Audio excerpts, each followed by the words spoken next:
Hello guys, ఈ sweet చూస్తుంటే చాలా అంటే చాలా డెలిషియస్గా అయితే ఉంది కదా. నాకైతే చాలా బాగా నచ్చిందండి. ఇది మనం ఇంట్లో బ్రెడ్ ఉంటుంది, అప్పుడప్పుడు ఇంట్లో ఏదైనా బ్రేక్ఫాస్ట్ చేసుకోవాలన్నా ఎప్పుడైనా తినాలన్నా మనం బ్రెడ్ అనేది తెచ్చుకుంటాము. పాలంటే క్యాజువల్ అండి, ఇంట్లో పాలు ఒక్కొక్కసారి మిగిలిపోయి ఉంటాయి. నేనేం చేశానంటే బ్రెడ్ ఉంది, పాలు ఉన్నాయి, ఏదైనా డిఫరెంట్గా కొంచెం ట్రై చేద్దాము అని చెప్పేసి ఈ విధంగా అయితే ఈ స్వీట్ అనేది ప్రిపేర్ చేశానండి. ప్రిపేర్ చేసిన తర్వాత మా పాపకి, మా పెద్దమ్మాయికి టేస్ట్ అయితే చూడమని చెప్పేసి పెట్టించాను. ఇస్తే తను చెప్పింది, మామ్ ఇది షాహీ తుకుడా లాగా ఉంది, చాలా బాగుంది టేస్ట్ అయితే అని చెప్పింది. నేనైతే ఈ స్వీట్ అనేది ఎప్పుడు తినలేదండి, అసలు కొంచెం డిఫరెంట్గా ఉంటుందని చెప్పేసి బ్రెడ్ ఇంకా మిల్క్ ఉంటే దాంతో నేనైతే ప్రిపేర్ చేశాను. చాలా అంటే చాలా అద్భుతంగా ఉంది. ఎలా తయారు చేశానో అయితే వీడియోలో చూపిస్తాను.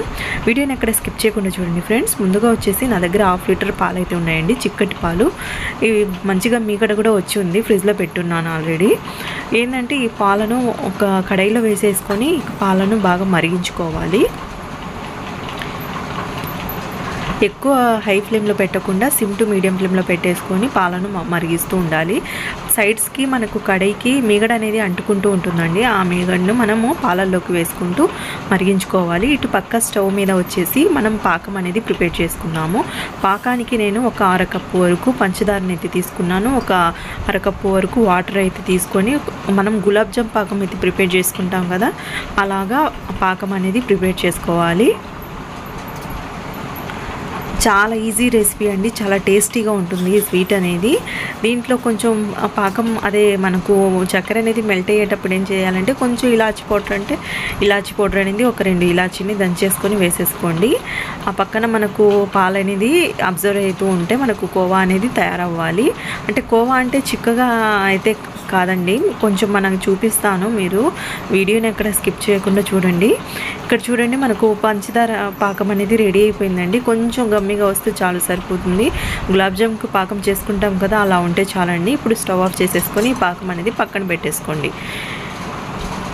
ఇక్కడ మనకు పాలు అనేది ఇంకా మరుగుతున్నాయండి. ఇలా మరిగేటప్పుడు ఏం చేయాలంటే దీంట్లో ఒక 2-3 స్పూన్లు వచ్చేసి పంచదారను వేసుకోండి. వేసుకున్న తర్వాత నెక్స్ట్ నా దగ్గర మిల్క్ పౌడర్ అయితే ఉందండి. ఒక 3 స్పూన్స్ వరకు మిల్క్ పౌడర్ అనేది వేసుకున్నాను. అంటే నేను 1/2 లీటర్ అనేది పాలు తీసుకున్నాను కాబట్టి 3 స్పూన్స్ వరకు మిల్క్ పౌడర్ అనేది వేసుకున్నాను. కొంచెం దీంట్లోకి ఇలాచి పౌడర్ ఉంటే ఇలాచి పౌడర్ అనేది కొంచెం వేసుకోండి. వేసుకొని మళ్ళీ సిమ్ ఫ్లేమ్లో పెట్టేసుకొని, ఇప్పుడు సిమ్ ఫ్లేమ్లో పెట్టేసుకొని ఈ పాలను మరిగించుకోవాలి. సైడ్స్కి మనకు మీగడ వస్తుంది కదా, మీగడను మళ్ళీ పాలల్లోకి వేసుకుంటూ ఈ పాలను కలుపుతూ బాగా మరిగించుకోవాలండి. ఇప్పుడు మీ దగ్గర ఏదైనా ఎసెన్స్ అంటే కొంచెం ఫ్లేవర్ కోసం అండి, నేను వచ్చేసి రోజ్ ఎసెన్స్ ఉంటే అది వేసుకున్నాను, ఉంటే వేసుకుంటే, లేకపోతే స్కిప్ చేసేయండి, నో ప్రాబ్లం. ఇక్కడ నేను బ్రెడ్ స్లైసెస్ వచ్చేసి ఒక 4 అయితే తీసుకున్నానండి.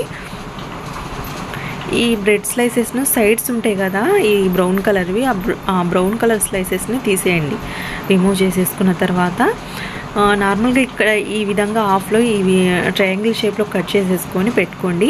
ఇలా అయినా తీసుకొని ఫ్రై చేసేసుకోవచ్చు, లేకపోతే నేను ఇక్కడ ఒక షేప్ అయితే చూపిస్తానండి, హార్ట్ షేప్లో వచ్చేటట్టుగా. ఈ విధంగా అయినా మనం షేప్స్ లాగా అయినా కట్ చేసుకొని ఈ స్వీట్ అనేది ప్రిపేర్ చేసుకోవచ్చు. అంటే కొంచెం డిఫరెంట్గా అయితే కనిపిస్తుందండి ఈ విధంగా కట్ చేసుకొని ప్రిపేర్ చేసుకుంటే. నేను సైడ్స్ తీసాను కదా, అవి అయితే వేస్ట్ పోవండి, ఈ రెసిపీలోనే మనకు యూస్ చేసుకుంటాము. పక్కన పెట్టేసేయండి, నేను తర్వాత ఎలాగో చెప్తాను. ఇది ఈ విధంగా మనము స్లైసెస్ అనేది కట్ చేసేసుకొని పక్కన పెట్టేసుకోవాలి. నెక్స్ట్ ఇక్కడ ఇవి చిన్న చిన్న పీసెస్ అయితే కట్ చేసి ఉన్నాయి కదా, మొత్తం ఈ విధంగా మ్యాష్ చేసేసుకొని ఒక బౌల్లోకి వేసి పెట్టుకోవాలి. ఈ విధంగా బౌల్లోకి వేసి పెట్టుకున్న తర్వాత ఇక్కడ చూడండి, మనకు పాలు అనేవి ఇంకిపోయాయి. ఇప్పుడు ఆ పౌడర్ ఉంది కదా, బ్రెడ్ పౌడర్ అనేది ఈ పాలల్లోకి అయితే వేసేసుకుంటే సరిపోతుందండి. ఇప్పుడు మనకు చిక్కగా అయితే అయింది. ఈ విధంగా ఉన్నప్పుడు ఏంటంటే కొంచెం సన్నగా బాదం పప్పులు, జీడిపప్పు పలుకులైనా, పిస్తా పలుకులైనా ఏదైనా సన్నగా కట్ చేసేసుకొని ఆ డ్రై ఫ్రూట్స్ కూడా వేసేసుకోండి. వేసేసుకున్న తర్వాత ఈ విధంగా కన్సిస్టెన్సీ అనేది ఈ విధంగా ఉన్నప్పుడు స్టవ్ ఆఫ్ చేసేసుకుంటే సరిపోతుంది. చల్లారిన తర్వాత ఇంకొంచెం చిక్కగా అయితే అవుతుందండి. చూడండి, మనకు రబడీ అయితే రెడీ అయిపోయింది. రబడీ అనేది ఈ విధంగా ఉండేది. నార్మల్గా ఎక్కువగా పాలతో అయితే తయారు చేస్తారు. అంటే మనం పాలు తక్కువగా తీసుకున్నాం కాబట్టి ఇక్కడ మిల్క్ పౌడర్ అండ్ బ్రెడ్ను కూడా యాడ్ చేశాను నేను.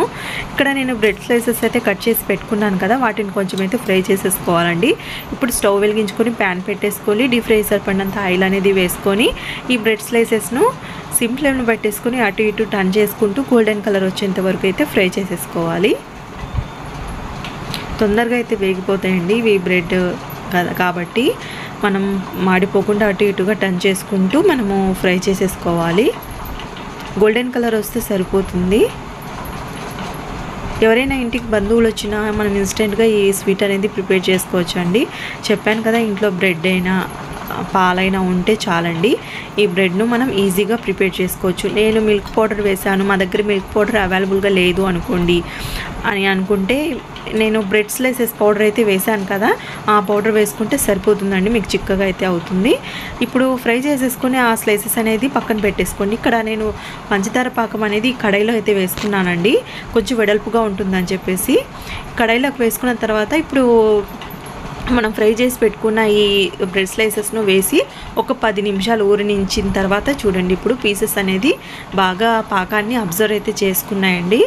అబ్జర్వ్ చేసుకున్న తర్వాత ఇప్పుడు వేరొక ప్లేట్లోకి ఇప్పుడు సర్వ్ చేసుకోవాలంటే ఈ విధంగా అయితే వేసుకొని సర్వ్ చేసుకోండి. చాలా అంటే చాలా అద్భుతంగా ఉంటుంది. టేస్ట్ అనేది చూపిస్తాను ఎలా వేసుకొని తినాలో.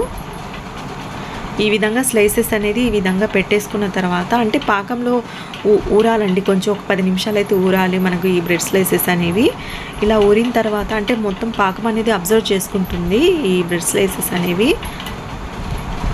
ఇలా మొత్తం నీట్గా పెట్టుకున్న తర్వాత ఇప్పుడు మనం ముందుగా రెమెడీ అయితే ప్రిపేర్ చేసి పెట్టుకున్నాం కదా, అవి వీటి మధ్యలో ఈ విధంగా గ్యాప్స్లలో అయితే వేసుకోవాలండి. వేసేసుకొని మనం వెంటనే అయితే సర్వ్ చేసుకోవచ్చు, లేకపోతే ఒక 10 మినిట్స్ తర్వాత అయినా తినొచ్చు అండి. చాలా అంటే చాలా టేస్టీగా అయితే ఉంటుంది. చాలా డిఫరెంట్ రెసిపీ అండి, ట్రై చేసి చూడండి. అసలు నాకైతే తెలియదండి ఇది షాహిద్ కూడా ఇలాగే ప్రిపేర్ చేస్తారని చెప్పేసి. నార్మల్గా బ్రెడ్ ఇంట్లో పాలు ఉన్నాయి కదా అని చెప్పేసి కొంచెం డిఫరెంట్గా ట్రై చేద్దామని చెప్పేసి ట్రై చేశాను. ఇంకా మా పాప హాస్టల్ నుంచి వచ్చి ఉన్నది కాబట్టి తనకు వేసిస్తే తిని మమ్మీ ఇది షాహిద్ కూడా అలాగైతే ఉంది, చాలా బాగుంది మమ్మీ స్వీట్ అనేది అని చెప్పింది. నేనైతే ఎప్పుడు తినలేదండి ఆ స్వీట్ అయితే. ఓహో ఇలా ఉంటుందా అని చెప్పేసి నేను అప్పుడు అనుకున్నాను. చాలా అంటే చాలా బాగుందండి. అసలు మాకైతే అసలు కొంచెమే చేశాను కాబట్టి తొందరగా అయిపోయింది. తప్పకుండా ట్రై చేసి చూడండి, చాలా టేస్టీగా ఉంటుంది. వీడియోకి తప్పకుండా లైక్ చేయండి. మన ఛానల్కి ఎవరైనా కొత్తగా చూస్తున్నట్లయితే ఈ వీడియో అనేది తప్పకుండా మన ఛానల్ని సబ్స్క్రైబ్ చేసుకోండి. Thank you for watching friends. Bye.